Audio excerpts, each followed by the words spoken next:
In this video, we're going to be talking about 7 mindsets that poor people have that rich people don't. If you are interested in becoming rich, one of the most important things that you can do is to change your mindset, to develop the mindsets, the philosophies, the way of thinking of people that have been successful, that are wealthy. More of whether or not you make it, whether or not you build your wealth in life is going to be determined by how you think about things, how you interpret your life, and the actions that you choose to take than fate or fortune itself.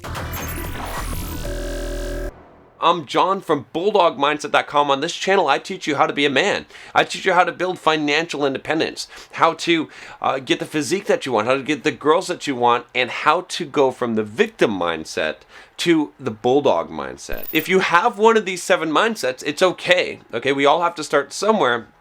But realize that these are things that are going to hold you back. So we're going to talk about each one of these. And a little bit later on in this video, I'm going to have something that you can check out to see what your mindset is. And it'll tell you where you're at as far as these mindsets that we're talking about in this video. So we're going to start off with the first one, which is one that you've probably heard pretty recently. It's been popular for a while. It's you only live once, or YOLO.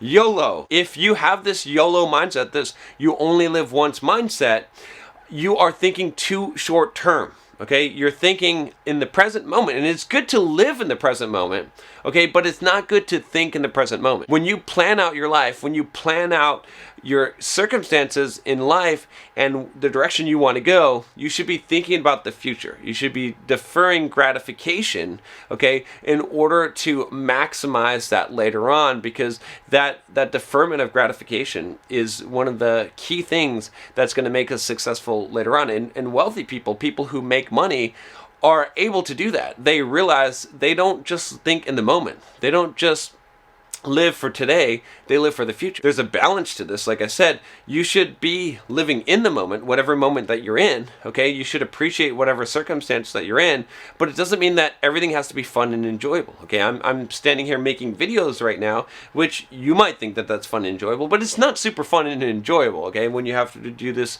for a living, when this is part of your job. I mean, I have this as my purpose, okay? But I don't have to just go and do the things that I love doing all the time or that would bring me enjoyment. Instead, I'm going for things that will bring me fulfillment. And even though I'm present in this moment. Number 2, there's more where that came from. Okay, this is very related to that mindset, but I find that a lot of people that are poor and that stay poor, they always think that there's more. They always think that there's more money, that they're going to be able to, get, there's going to be more weeks that they're going to get a job, that there's going to be more paychecks, right? They don't think that things are going to run out. I'm not saying they have the scarcity mindset. Definitely wealthy people have an abundance mindset, which means that there's plenty in the world. But at the same time, wealthy people, people who are rich, they have that abundance mindset, but they also think about winter is coming all the time, right? I did a whole video on winter is coming. Check it out here in the cards. The link will also be in the description.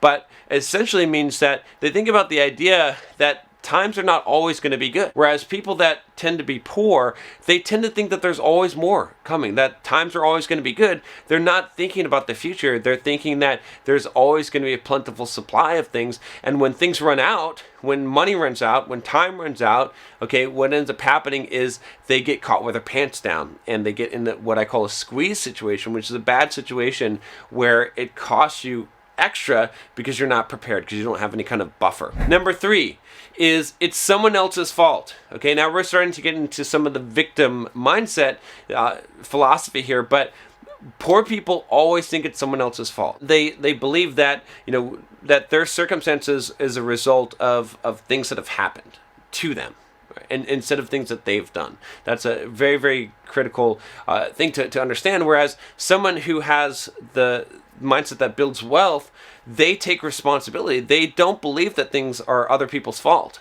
They believe that their circumstance in life is their fault, whether they knew or not, whether they had knowledge or not. Remember, there's only two reasons why you fail in life. One of them is a lack of knowledge, or the other one is a lack of discipline. And so a wealthy person tends to think, okay, what happened? Why am I in this circumstance? Was it because I lacked knowledge, or was it because I lacked discipline? And so they take responsibility. They don't believe it's someone else's fault. They believe it's their own fault because of one of those two things. The next one here, number 4, is that, and this one's very closely related, is that poor people think it's someone else's responsibility. So not only do they think that it's someone else's fault, okay, but they think that the responsibility of it is someone else's as well. A person that is successful, that ends up becoming wealthy and making a lot of money, usually those people, they take responsibility. They say, well, you know what? No one else is going to do this for me. No one else is going to take this action for me. No one else is going to make me rich. No one else is going to save my money or invest my money or build this business for me. Whereas a poor person, they don't want to take responsibility. Instead, they think that someone else is going to come along and do things. So someone else is going to come along and help them. Someone else is going to come along and lift them up, and that's what they're waiting on. They're waiting on for someone else. They are in a bad situation, and they say, well, this is fucked. Well, this isn't unfair, and they don't take responsibility for fixing it because they feel like it's not their fault in the first place. Like I said, it's related to the previous one. If you feel like something that's not your fault, then you don't take responsibility, then you're doubly screwed, right? Whereas someone with the wealth building mindset, someone who has what I would call the bulldog mindset, they take responsibility. They say, you know what? Hey, this shit might have happened to me, all right? I might have gotten in this car accident, and that fucker that, ran the red light, he screwed me up and he's cost me a bunch of money, but I have to deal with this now. It's my responsibility. Next one, and this one is critical as well, number 5 here. That's just how I am.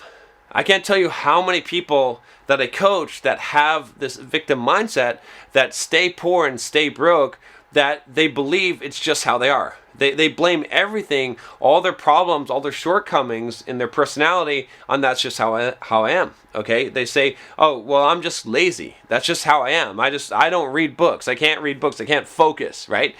Yeah, that just doesn't interest me. I just have anger problems. I can't control my anger. That's just how I am. And they come up with all these excuses. Poor people tend to have a fixed mindset. They believe that they're just dumb, they're just whatever they are, they're just angry, they're just lazy, whatever it is, and that other people who are successful just were gifted with these beautiful attributes, this great genetics, and that they're different. What the difference is the willingness to work, the willingness to change and grow. And like I said, someone who has that victim mindset, who believes that that's just how I am, they tend to stay that way. They never change, they never grow. Whereas someone who makes it, who's more successful, wealthier people, you'll find that they're always transforming. Number 6, I can afford it. This is, again, another broke mindset that people have that tend to stay poor, is they always believe that they can afford it. They're thinking in terms of, can I afford it? And I can afford it. And they say, oh yeah, I've got this job, I've got this money, I can afford it. They do the same thing with their house. They do the same thing with whatever they're buying, okay? And they're looking to see how they can afford things, and they believe they can afford things. Whereas a wealthy person, someone who has the mindset of building wealth and riches, they don't think about, can I afford this? They think, do I need this? Okay? And they don't just buy the things that they can afford. They buy the things that they need that make sense. Not that you don't ever splurge if you have money, but you don't try and figure out what is the max, right? A lot of people that are stuck with that mindset, what they're trying to do is they're trying to figure out how can they maximize, how can they take the money that they have and spend as much of it as possible to afford whatever they can afford, right? Whereas someone who's wealthy, who has the right kind of mindset to build wealth and to become rich, they typically try to minimize. They try to say, okay, what little can I live off of? When I was building up my wealth, when I was really working on that, I spent a lot of time, like I would live way under, I still live way under my means, okay? I don't, like if I max out my lifestyle to what I could actually afford, I would be spending a lot more money. I'd probably be spending 5 times more money and probably have a 5 times bigger house or more expensive car, okay? But that's the way to eventually become broke, right? Whereas if you live below your means constantly, you're always going to be wealthy to some degree, right? Because you're always going to have more than that you need. Finally, we've got the mindset number 7, which is perhaps the most destructive mindset that poor people have, which is I'll do it tomorrow. Okay, this is procrastination. This is believing that in the future you're going to be more motivated. In the future you're going to be a better version of yourself. But so you're putting things off. A poor person puts things off. They're like, oh, well, someday I'm going to dig myself out of this hole. Someday I'm going to quit, wasting all my money on drinking on the weekends. Someday I'm going to start this business. Someday I'm going to write this book. But they think I'll do it tomorrow. I'm not going to start today. Okay, I'll start my diet tomorrow. It's one of the most destructive mindsets that you can possibly have, because it tricks you, because it's not like saying I'm not going to do it. It's just saying I'm going to do it tomorrow. And so you have this false hope, this false belief in the future, and you never do feel like doing it, right? People that make successes out of themselves, that make money, that become wealthy, they're the kind of people that say, no, I'm doing it right now. I'm taking charge right now of my life. I'm taking this action right now. And they know that how you live one day is how you live every day, right? This is one of those lessons that I had to learn in life, was that if I choose to make bad choices today, I'm going to choose to make those same bad choices, in fact, worse ones tomorrow. And if I choose to make good choices today, I'm going to continue to make good choices. And so I don't put things off. Instead, I say, you know what? I'm going to do it right the fuck now.